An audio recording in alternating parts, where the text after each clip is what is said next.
ఇండ్లు వృద్ధిలోకి రావాలి అని యజమాని కోరుకుంటాడు కాబట్టి ఆ 3 జ్యోతులు తూర్పు ముఖంగా వెలుగుతూ ఉండాలి. ఇంకొక ముఖాన్ని చూడకూడదు.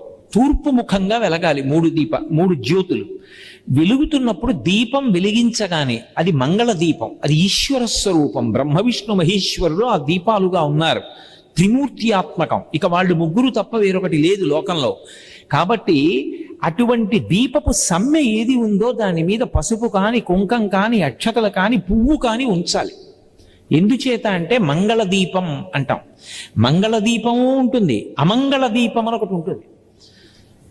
నేను దాని గురించి ప్రత్యేకంగా చెప్పక్కర్లా. ఎవరైనా వెళ్ళిపోయారనుకోండి, పార్థివ శరీరం ఒక్కటే ఉండకూడదు, అందులో జ్యోతి వెళ్ళిపోయింది. అందుకే ఏం చేస్తారంటే పడుకోబెట్టి తలకట్టున ఓ దీపం పెడతారు, దానికి మట్టి మీద పసుపు కుంకాలు వేయరు. అది అమంగళ దీపం. మంగళ దీపం ఇంట్లో పెట్టారు అంటే దీపం